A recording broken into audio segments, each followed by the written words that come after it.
Excelsior Music Publishing is proud to sponsor the Growing Band Director podcast. With composers who care about the educational needs of your students, Excelsior Music Publishing offers music for concert band and jazz ensemble, as well as method books and solo and ensemble works for all levels and occasions. This includes a wide selection of festive music for fall, holiday, and Christmas concerts. Find music for your next performance at excelsiormusic.com. That's EXCELCIA music.com. You've heard me talk about the wonderful Tuner Caddy product. Now introducing the Tuner Caddy Tuner TCT60M. Is a chromatic tuner that transposes for instruments in F, C, B flat, and E flat. Has a 6-foot clip-on microphone so they can tune from their seat, a built-in metronome to keep your tempos honest, and a bright, easy-to-read display so even the trumpet section can't miss it. Pair it with the Tuner Caddy and you have the Tuner Caddy system, a place for everything and everything in its place. My good friend Trent Austin started Austin Custom Brass so many years ago. You can call them at 816-410-0826. They ship all over the world. They have a shop in Kansas City, Missouri, and they really are an amazing sponsor of this podcast. They do trumpets, trombones, euphoniums, tubas, mouthpieces, and more, all the way from the beginner to the professional. Austin Custom Brass has worked with thousands of brass players from around the world, and you can check them out on www.austincustombrass.biz. Whether you're a student, a band director, a parent, or a player, Austin Custom Brass is your place to go for all your brass playing needs. Austin Custom Brass works with band programs from all over the country. They can provide a bid to you today. They can work within your school's budget, and they accept POs.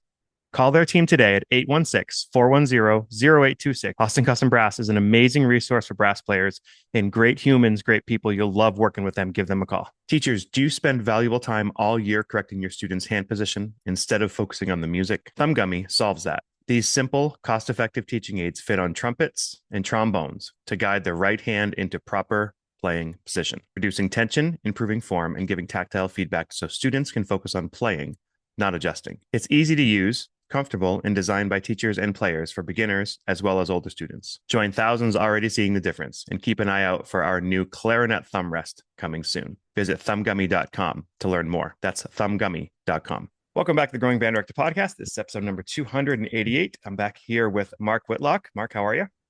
Ah, great. Thanks for having me back. Wonderful. If people haven't listened to episode 287, we did that back in the summer, talking about crafting emotional design in your marching band show. Today is going to be basically talking about improving clarity and precision and musical timing within the marching ensemble outdoor environment, right? So efficient ways and best practices to run ensemble rehearsals. And you can tell a lot about a band and how good they're going to be just by watching. Just go and sit and watch the rehearsal. Watch the first 20 minutes and already how it's going to be. So what are some sort of best practices in how we run our rehearsals? And I think what I'm about to say has to be tiered and tempered to the director and their personality and things like that. But you're right. If you watch a band and how they rehearse, and let's say they were doing everything air only, they hadn't played a note yet, you know how it's going to sound. Like it's going to be awesome or it's going to be not so great based on how they rehearse. So I think as let's talk about some best practices for running an efficient ensemble rehearsal. And I think your goal should always be to structure rehearsals for maximum effectiveness and incorporating techniques that we've talked about from so far in this ensemble podcast. So one of the things is rehearsal flow and organization. I think it's really important that before full ensemble begins, that there's a quick student meeting to explain what the rehearsal goals and the expectations are. I also think it's important to make sure if you have a leadership program established in your students, that they understand through many conversations before that moment that they are part of the solution and can never be part of the problem. And they need to be as efficient as possible. I personally like things to be pretty quiet. If you looked at drum corps I worked with, if I led them or if I'm just a consultant with them, or versus my high school bands that I led, they pretty much all rehearse the same. And I like that. That's even though I think that's something that can be common ground, regardless of your experience level. You never have to, effort is effort. And so at the start of the ensemble block after the meeting, typically a drum major will say, fall in. And the box gives instructions, the drum major cues, stand by, then they say set, and things like that. It's pretty common kind of stuff. Now, after that, how are we working on repetitions? And some of the most effective ways to do that is like we talked about earlier, is doing the different metronome techniques to avoid predictability. If you get something down and you're like, okay, that's really good, that's really good. Okay, let's cut that in half. Let's make that, and then eventually take the med out and do it all with the hands. I think that's really important. I think that's still pretty common, but again, it's how we do it, not what we do. We're talking about the what right now, not so much the how. So one of the things that talk about, like, well, how well are they going to play? One of the things and how well are they going to march? I look at their sidelines. It's not always the truth teller in every situation, but if they have a pretty neat and organized sideline with all their stuff, chances are that little thing is going to transcend into Mm. the field. Yeah, If and it's a big sloppy mess, I've never seen many. I shouldn't say never. There aren't many groups that look like a mess and sound like a dream. yeah, and like logistical part of that too is if the water, like we insist that the water is right on the sideline or as close to it for us to sidewalk, right there, because when we do a gush and go, it's not like in my rehearsal we don't do breaks. I mean, we might have a dinner break if it's a long block, but Yeah, right. we're not rehearsing half an hour and taking 5 minutes off. Like we just Yeah, it's that use of time. When we do a gush and go, it's a gush. Drink more water than you think you need. Come right yes, back, right? So right. just the use of time and the planning of the rehearsal, you're right, like getting it out to the full band, the leaders, the staff ahead of time about what it's going to be, like down to the minute, down to the okay, it's 3:45, we're now moving to this, and if we have to elongate this for a reason, that's fine. But it's just like a classroom. We don't do like, all right, this is a 2-hour rehearsal, let's work on song 3. That's not a plan. Right, exactly. And I think it's important that the staff and the director or directors are on the same page in terms of understanding. While it's usually going to be one or two people that actually set the goals and what's going to happen that day at rehearsal, it's important that they understand. I think I think staff. I want to dwell on that for just a minute. Staff on the field or staff in the box. Some programs have their whole staff is like 3 or 4 people. Sometimes people have a staff of 24 people. I think it's important, um, for example, to that staff have efficient communication. I personally don't believe everybody needs to be on the mic because that can really get, especially if you're looking to get some maximization of time. It doesn't have to be every single caption head and things like that. It can be, but you're going to get less done in terms of reps. Sometimes if you use like a walkie-talkie or a walkie-talkie app for caption specific notes, uh, this can avoid overloading the ensemble with unnecessary feedback. I think that's a really big deal. I did And want to mention. I want to mention yeah, one thing as well, just while I'm thinking about, it, so don't please. forget. Especially with smaller staffs, like we tend to prioritize our proximity to the students, and like if they're on the right dot, then it's going to project the way we want. Like musically speaking, you might need distance, and I'm not saying it's not good to see from up top, but I think a lot of Mhm. people just go up top with a couple of staff members, and there's nobody on the field. I think that presence of adults, close, hand to hand combat, if you will, with the kids is more like in our place, we have a building in front of our lot. Like we don't get that advantage until we move to somewhere else. Right. And we find success in the teaching the kids on the field more than other programs do. Yes, and I think less is more when it comes to the box. I really do. And in terms of what goes over the microphone, again, the walkie-talkies or the walkie-talkie apps for caption specific notes are fantastic. Mm. I think talking about the staff, I think it's important that the staff have field time. A lot of times the box will forget that, or they're going to be on their own agenda so fast. I think it's important to have field time because I also think that one of my pet peeves is looking at a rehearsal and watching staff kind of hanging out on the sidelines. Mm-hmm. And sometimes that's because they're not doing their job effectively, or they've not been given a window to do their job effectively. Like it's like, okay, here's comments from the block, reset. Okay, and you get them back on the fly. Yeah, you get them back on the reset. I personally, whether you give them field at the end of the rep or at the end of the comments of the box before they reset, I think it's really important because I think that's where you get clean the most is Yeah. on the field with the The, people you have there. and I you think also, also mentioned the staff input. Like I think there's a lot of times where that needs to happen. But there's also times when you say no, as a group, we need repetition on X, Y, and Z. And this is not about the individual thing, it's about repetition. So just clearing that with your staff that hey, this moment is going to be about us. Next time we do this, it's going to be about you'll have more time to teach.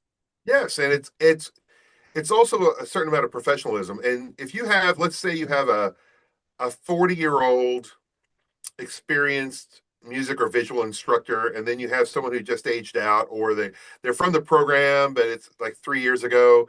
That's a whole different dynamic. And I think it's important that the director or the directors have a conversation with the staff about rehearsal etiquette and the band's culture. So staff should be unified and professional because any negative remarks can destroy culture in a Mm-hmm. heartbeat. In a heartbeat, even under your breath remarks that someone accidentally overhears. I think it's really important that that never happens. The staff buy-in, it needs to be uniform and a consistent approach from staff to everything from tonal concepts to visual concepts and ensemble fundamentals and skills. Um, this will lead to the student buy-in, and students will evolve to value what we emphasize and what we consider valuable to us. Um, I think that's really, really important because I think sometimes a lot of side conversations happen on the field. The field is always louder than the box realizes. Yep. And I think it's really important. It's like a dynamic change. So if I'm downstairs with all my buddies and I'm in high school, my parent walks down the stairs to our hang in the basement, the dynamic shifts greatly. And all of a sudden it gets real quiet, How's everything going? Good. Yeah, it's like, yeah, predictable.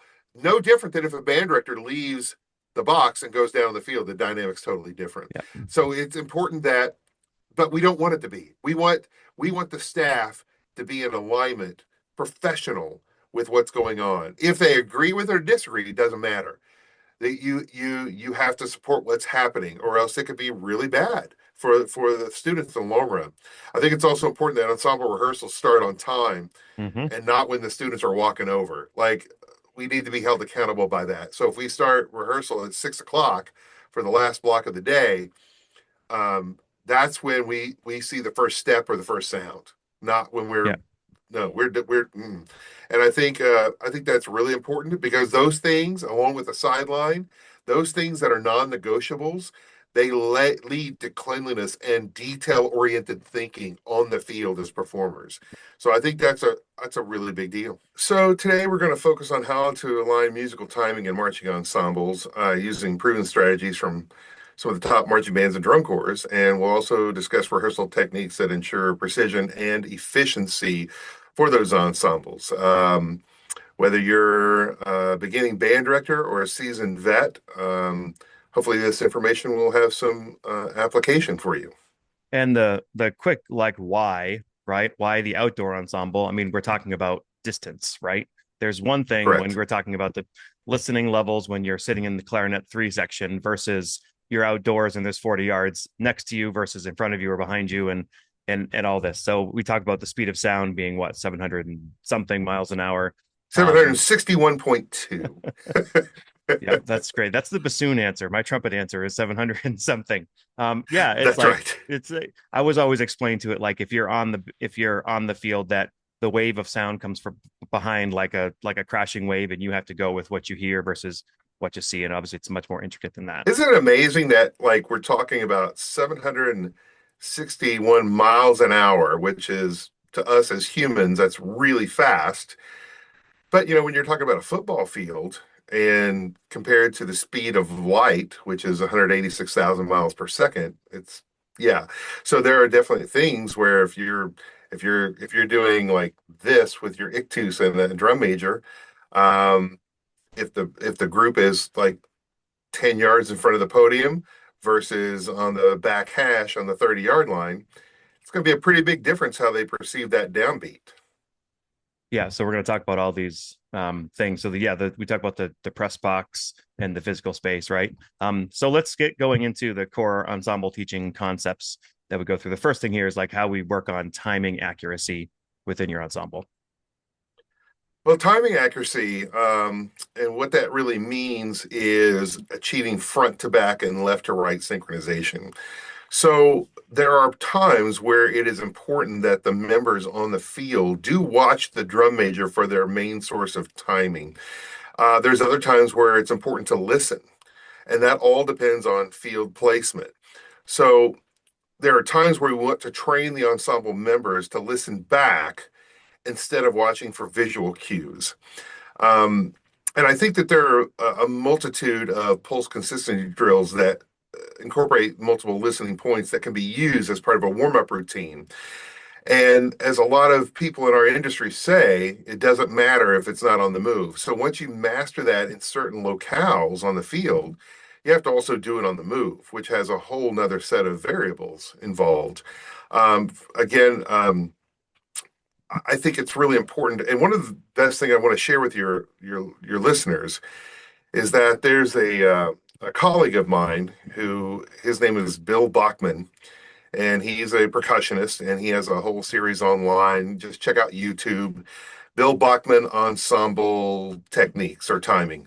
And you'll come up with a video, and he's on a field in Texas, and he kind of goes over this whole distance relationship and as it pertains to ensemble timing and one singular tempo point, if you will.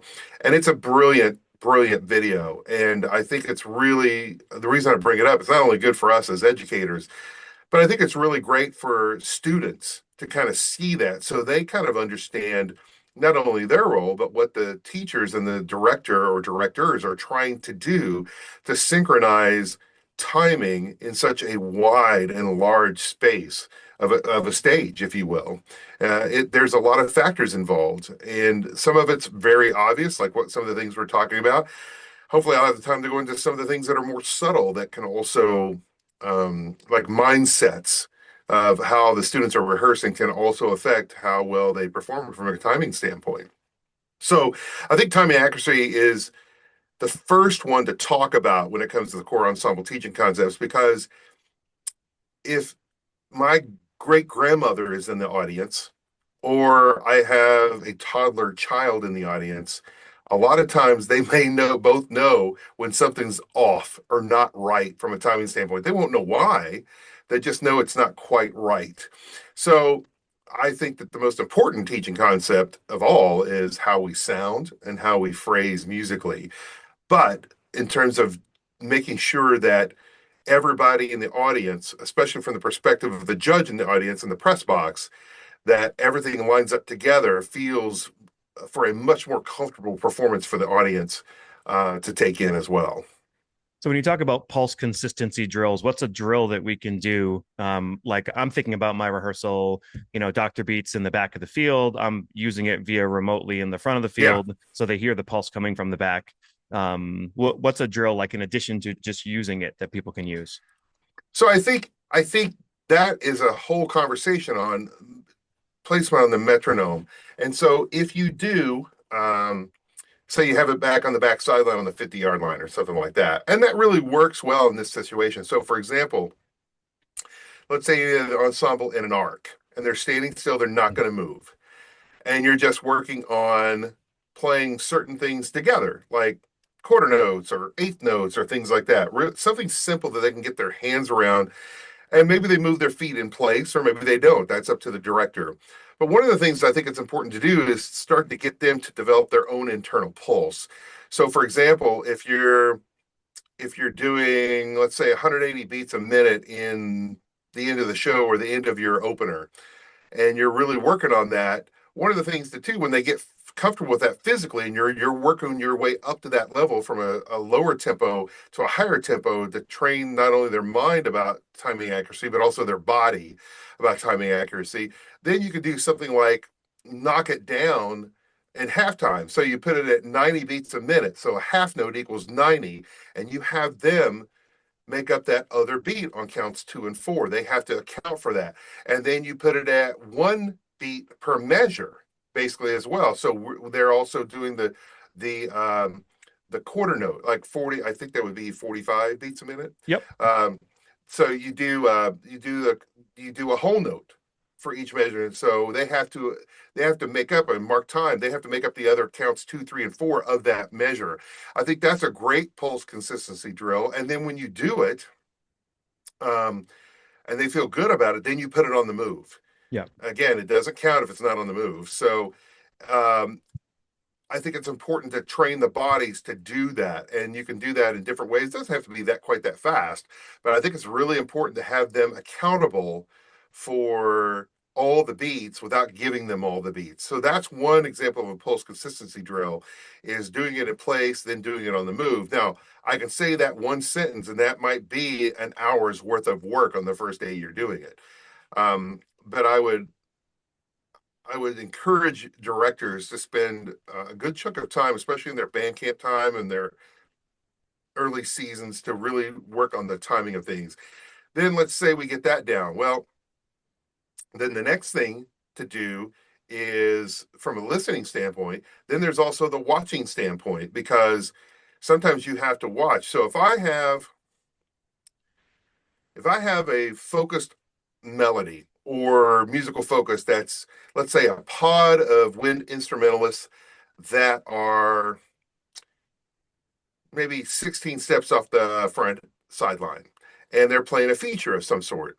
And then we have some accompaniment figures that are out maybe on side 2, even though the melody is on side 1, and they're back a little bit, say maybe midfield or something like that, and they're playing whole notes. Well, that can, some people say, well, that's really safe because it's whole notes, and it's not. It can really muddy things up if you're not careful. So, one of the things you can do also from a pulse consistency drill is have people bop the note, where it's like bop. And what's careful about bopping is that you don't want to, or dutting, you don't want the dut when kids dut. You don't want that to become their method of articulation. So you have to be really careful about that. You have to be very intentional about articulation versus dutting. Bopping is really good. You can do it air only. You can do it with playing the note. So ba, and I would make sure when they bop something, it's not like bop. It's not uber short. It has like a resonance, like maybe it's an eighth note with a tenuto mark on it. So there's a little bit of open-endedness to it. Ba. And so try and do like that, and then go back to the whole notes eventually. You can do the same listening exercises they already did, but they're going to have to watch there because the main melody is coming from the front. And if they're back a ways, they're going to be inherently behind. So it's really important that as staff members too, a lot of times staff will get in front of a horn line or the drum line, and they'll be like trying to fix things, but you should always look at tempo issues from behind the members. So if you have a group of, like, say, baritones or low woodwinds or tubas that are behind, and you're trying to bop with them, you're trying to get them to watch, you get from behind them and look with what they see with the drum major. That's going to be a really big deal, because there are times sometimes you have to anticipate, sometimes by a 16th note, you have to get ahead. Or if you have a dutter, you can also add a dutter back there where they can be just slightly ahead, and it just takes practice to work on that coordination to get that to sound the same once it gets up to the box, to the director's ears. So those are a few different ways of pulse consistency drills. It's very interesting if you take like your band and put them on the back sideline, like in a company front, and just have them do like with conducting, like, and have them all done. It's just very interesting. You find out really quick the different perceptions out there. So, and I think also having them do things, whether it's in an arc or whether it's like on the move, is having the band director or the drum major conduct on the podium, but vary the tempo purposely to try to get them to, because sometimes kids get complacent when they're on the field, or they hit into autopilot. And autopilot is really, it's just the death of performance, like great performance. It really can be, because that's when people stop thinking. And you're always, always, always navigating musically and visually with simultaneous responsibilities. So I think it's one of those things where if you get up there and you change tempo and have them dot or bop to it, things like that. And I think that's really, because it's like a game. And if they say, okay, the timing is perfect, no matter where we're out in the field, we have a group here, we have a group here, we have a group here, and a group here, and we're working on ensemble timing cohesion. And then there's like, okay, we got it. Yeah, well, your articulation's really tight and the note is very tongue oriented and not tone oriented. Hmm. So there's always something to work on from an expression standpoint, even when your core concept of timing is really solid. So those are just a few things to think about moving forward. So the front to back is pretty simple, right? I think we talked about this year. You listen, you watch the drum major, but you listen back, and the drum major's conducting to the back. I think we'll get to that. Like, what about if you're dealing with side to side? Say you're on like Yeah, 35 and 35 and you're dealing with that timing. That's more watch the hands, and maybe have to anticipate a little bit? yeah, and I think some of this, I think some of the things you can, but I think there also needs to be deliberate, uh, proactive conversations with design of the visual designer. So I remember judging one time, seeing a very large band that was playing, had the entire brass on a unison melody, but the trumpets were up here, the low brass were back there, and it was nowhere close. It was like a beat apart. And that was a situation with maybe a little pre-planning that the director and the visual designer could have set up the students for a little bit better Hmm. form of success. And also the battery was nowhere nearby. Hmm. So sometimes in the efforts of making cool looking visual movements and designs, we forget that it's important that above all things that the students are set up for success. So, for example, let's say there's a situation like you're talking about, a side to side, because it doesn't matter how great a visual designer is, you're always going to have some moments of side to side. Down the road, you have to decide, can they do this? And if not, then you edit the music parts to make sure they are successful. However, if you're doing it side to side, I think it's really important to know where the battery is, because let's say the battery is basically around side one behind one group, and then side two is kind of off on their own. That's where, so the onus, really, the difficulty is going to be the side two folks, Hmm. because the side one people could just listen back because the battery is like 16 steps behind them and relatively vertical with them.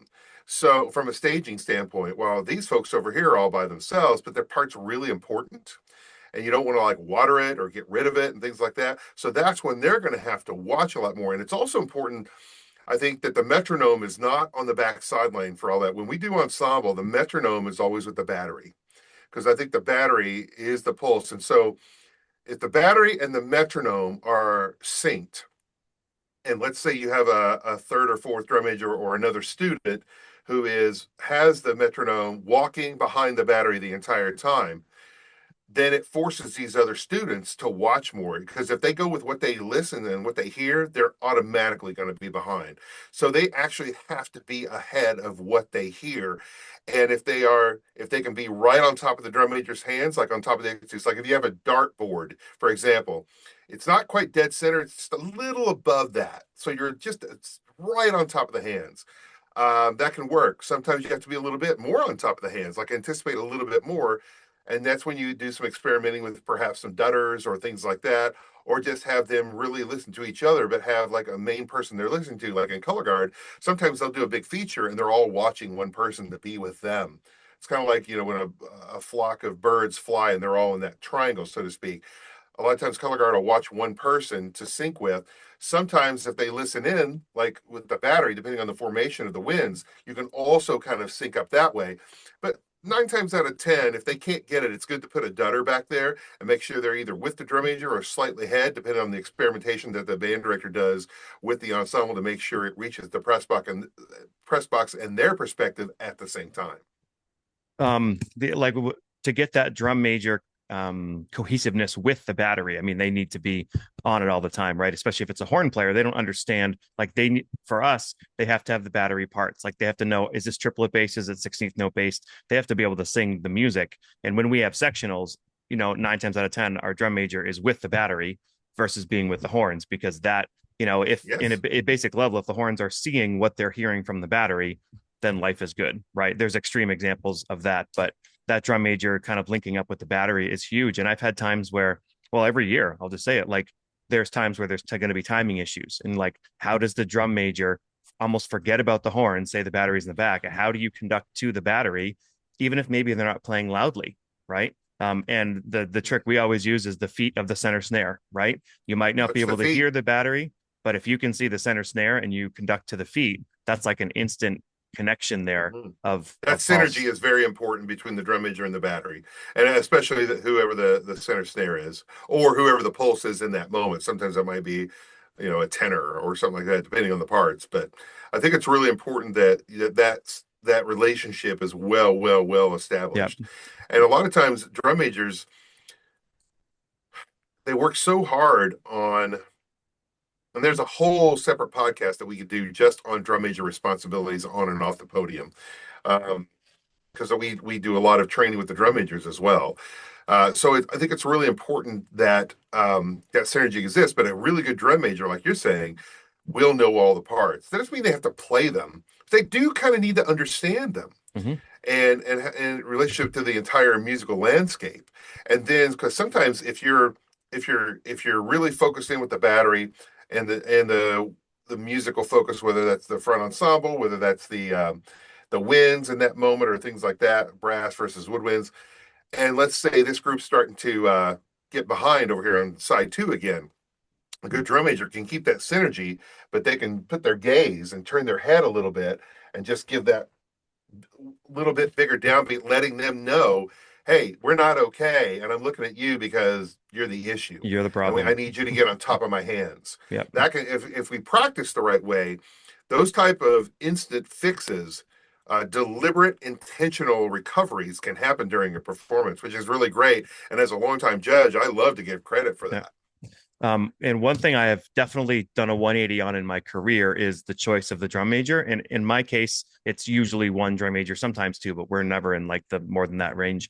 In choosing the drum major, when I was younger, I really fell victim to well, this kid's too good of a musician. We're going to need that person on the field because of X, Y, and Z. And I'm not saying that's never the case, but now, no, I want my best musician on the podium Yeah, because I had a moment where the drum line was like a 16th note late. It was like one of these issues. The horns were a 16th note behind, and that drum major, it was in a pretty intricate thing. And that drum major, she was fantastic. She fixed it on the field, and I was shocked. I was like, I'd never seen a student of mine be able to fix something like that, yeah.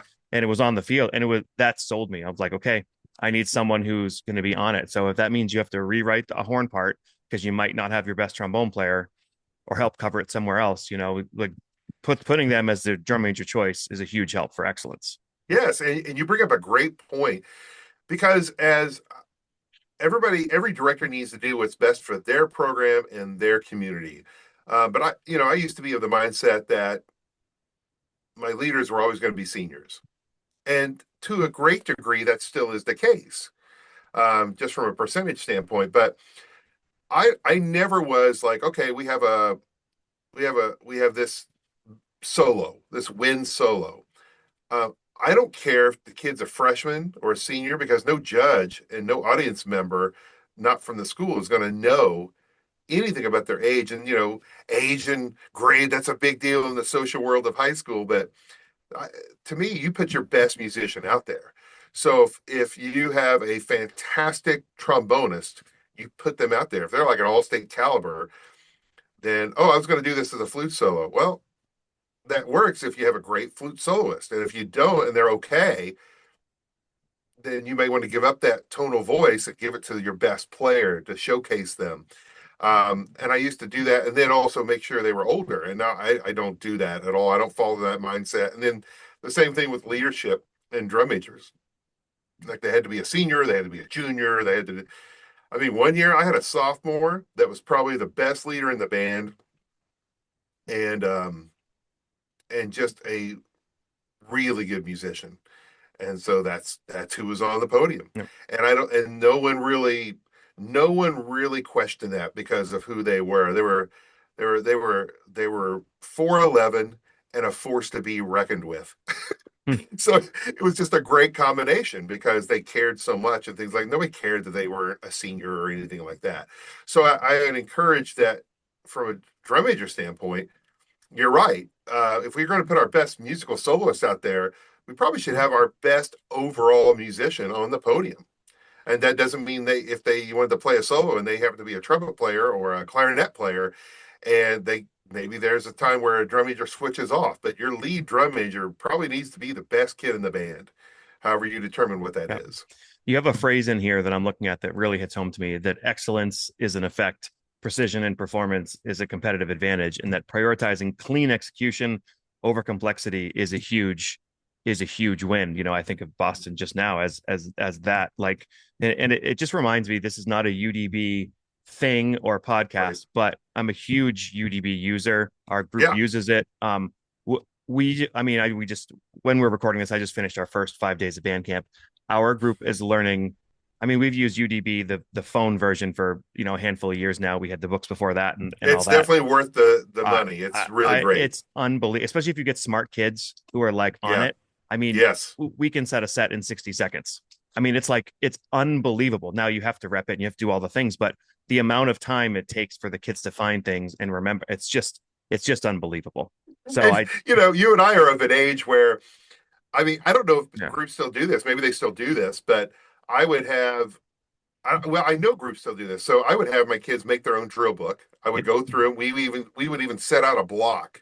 I used to have them do it on their own time, but then I wanted it done right so I could kind of watch and do that. And so we would take a block of rehearsal one day and just do our drill books. And not at band camp, but at another time, like pre-camp or something like that. And I have them draw the pictures. Then later on, we gave everybody their own drill charts, and then they could sometimes they would cut out the pictures and put them in there. There's just a bunch of ways to do drill books, and now with UDB, it does so much for them in terms of accuracy, which is really great. And but part of me still likes to do the own drill book kind of thing. But as you know, UDB, under the great creative founders of Luke and Joshua Gall, um, they now have listening zones as part of UDB. I don't know if that's all inclusive or that's an add on.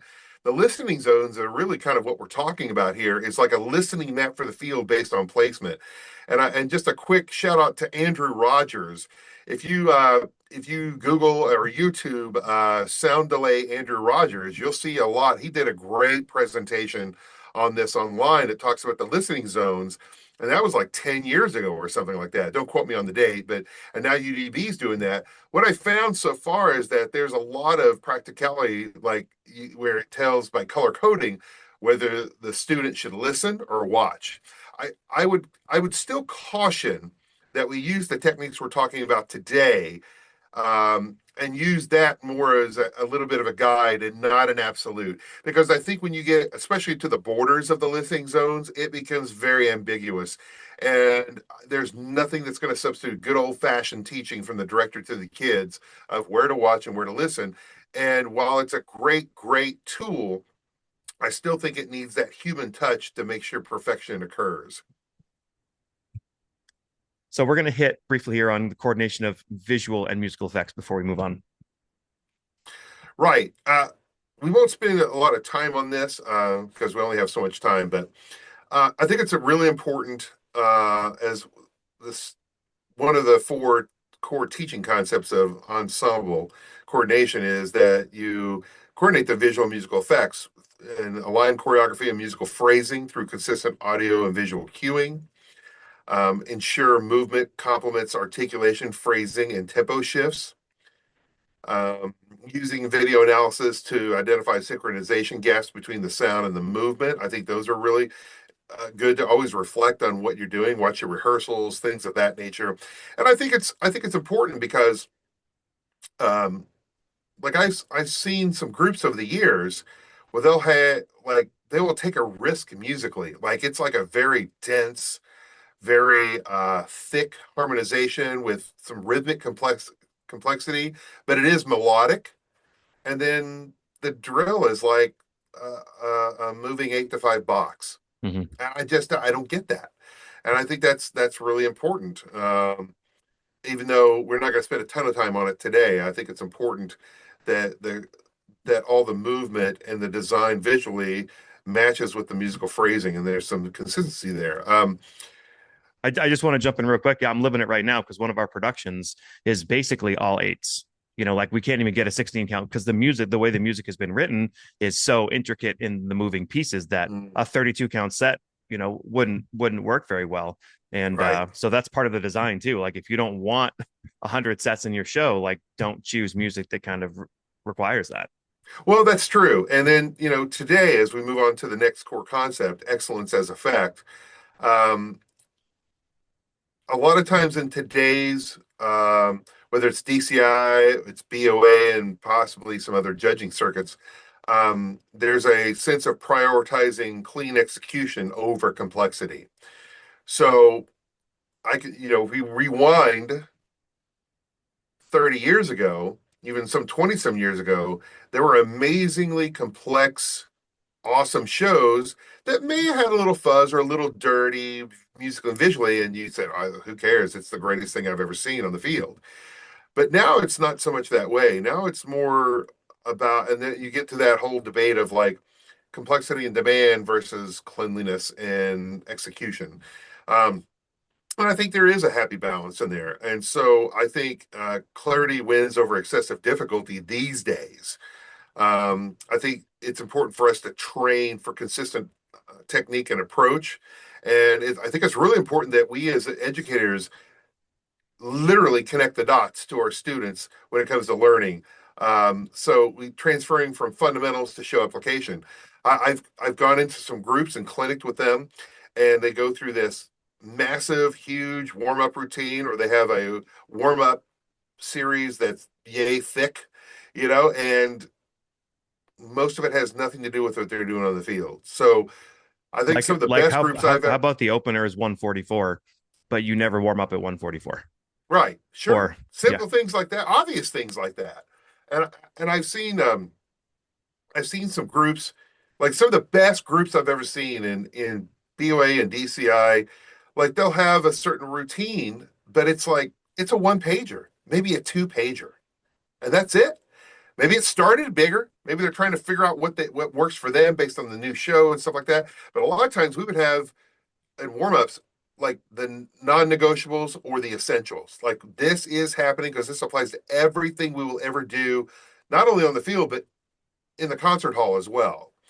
And then a lot of times the exercises were based on the book. Like here's this multiple tonguing situation from the book, and I need to really rehearse that and create something that's maybe more basic, and then work up to that level over the course of the summer or the early fall. So I think it's really important that we transfer the fundamentals to the show application, and that the students know this is why we do warm up number 17 or warm up number 3, and this is and then literally we would do that warm up, and then okay, go to set 71 or go to set 45, and this is where that applies. If we can make those direct correlations, it will really help the students understand their role as performers better. And I also think it's important to have some sectional cleanups before ensemble to refine the smaller details based on the ensemble plan for the day, because you don't want to get stuck on a mellophone part and the color guard's just sitting there going, what are we doing, mm. so I think it's important that I always love to have at least an hour, if not an hour and a half, of subs before ensemble, to really clean up the finer points or the things that are more applicable to their individual books, and also touch on the goals that are going to be for the more macro goals for the ensemble that day.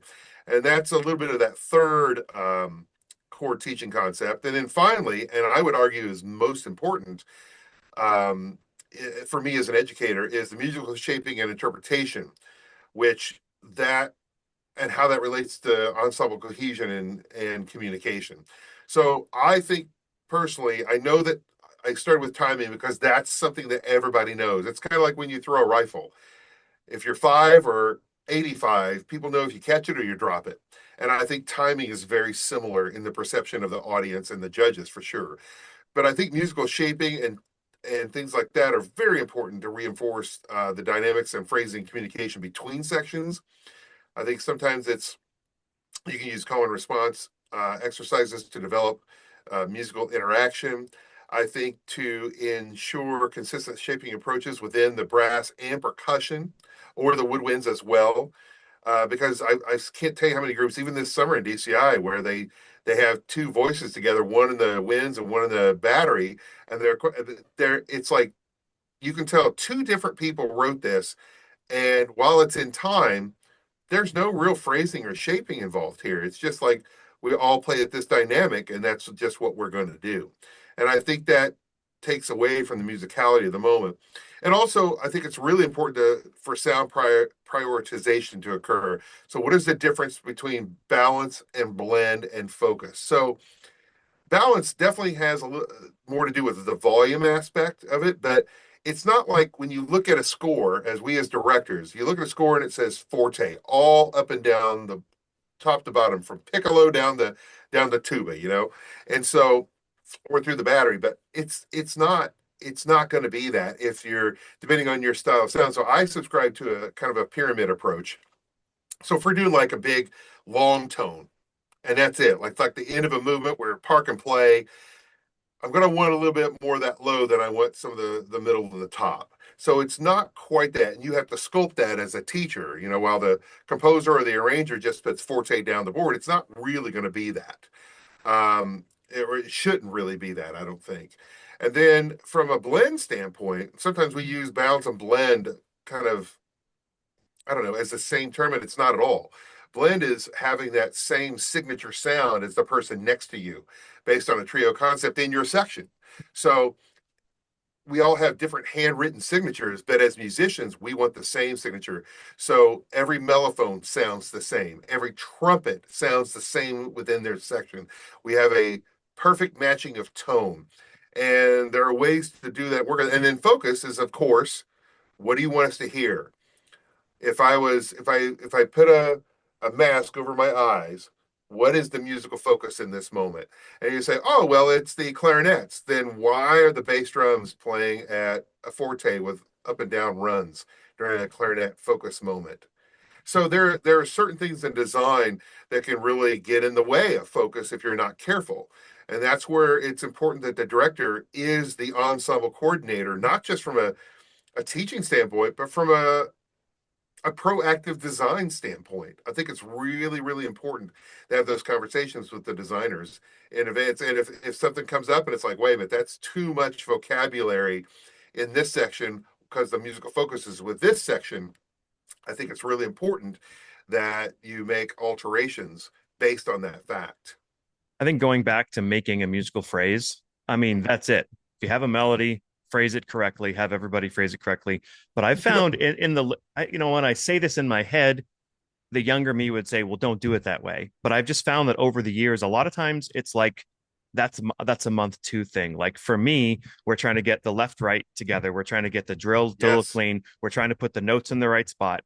Yes, we'll talk about the dynamics and mention them, but the inner phrasings, that's like we'll listen back to the first show and go, we didn't do any of that.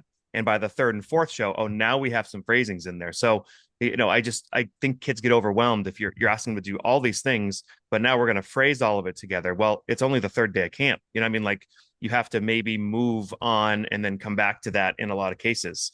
But I think the making of a musical phrase is something that a lot of marching bands just don't do. Maybe they play dynamics, but the play it like a concert band phrase is a Yeah. great skill. I mean, if I think if you had a general person who are not necessarily in the marching arts, they're just whoever off the street, and you showed them two videos, one of a top three drum corps from this past season, or a top collegiate marching band, a lot would gravitate toward the marching band. Yeah. They would because they can identify with it better. First of all, going back to, there's not as much melody as there used to be in drum corps. So a lot of times if they're playing, you may have some big, loud, even sometimes crass collegiate marching band playing Hang On Sloopy, and they're going to be like, yeah, that's awesome. And then, but you might hear a phenomenal approach to Music for Prague that Carolina Crown did this past summer. Just amazing. And it's melodic. But the average person may not gravitate to that. I gravitate toward what Crown did. I love that. It's complex, it's melodic, it checks off every checkbox for me. It's just wonderful. But to someone else, it's, hey, did you hear that band play The Lion Sleeps Tonight? Holy moly. It's just it's each your own. So I There's do also a think, middle ground. I mean, you can do like great yeah, melodies that are not a pop or rock melody too. That right. happens. Yeah, right. But I think it's there's a little less melody than there used to be in drum corps. And so I think it's important for whatever you do have out there as repertoire that you really do try to have a sense of sound prioritization, as we just talked about, and definitely some humongous differences in dynamics and phrasing just to make it more musical. And so every program does it be different. Like some programs will start with phrasing right out of the gate, day one, and some will wait until month two, whatever works for the program. But I do think it's important that if a program plays an exercise and it's their warm up and they've connected it as a fundamental to a specific section of the show that applies, that's great. But if you're doing it at the same volume all summer long with no variables, there's no risk there, there's no reward there. And you could use that same exercise that you were using to reinforce set 45, and then, oh, look at this section, let's do this at pianissimo, or better yet, niente, Yeah. and do that, and because that applies during the ballad at set 65 or something like that. So I think it's important to really have contrasting dynamics, but more importantly, phrasing. And then what is phrasing? Oh, well, it's up and down the dynamic. It's more than that. And I think sometimes that without getting too deep in the weeds here, Kyle, I think you have to use the students' experiences to go for that next level of communication based on what your theme or your musical focus is saying. So that's where you have to dig into certain emotions. We talked about that in the emotional impacts of the last podcast. Yeah. But I think that's part of phrasing. I think that's part of communication, and therefore it's inherently a part of ensemble. One of the ways to get dynamic contrast, and I'll end this section of with this, is like when it says piano, actually have them play soft and then tell them no, play softer. Like bands can play soft on the field. Yes. And if you do that, your louds, especially for smaller bands, there's a huge impact there. Marc, thank you so much for your time. I appreciate it. Thanks for having me. We sincerely appreciate you taking your valuable time and listening to the Growing Band Director podcast. Your students are very lucky to have a band director like you. If you have any suggestions for episode topics or think you have an area of expertise to share on a show with us, please reach out. If you enjoyed this episode, don't forget to subscribe. And if you want to help spread the word, please give us a 5-star review and tell your band director friends to subscribe as well. We're available on Apple Podcasts, Spotify, our YouTube channel, and wherever you listen to podcasts. Thanks for listening to The Growing Band Director. See you next week.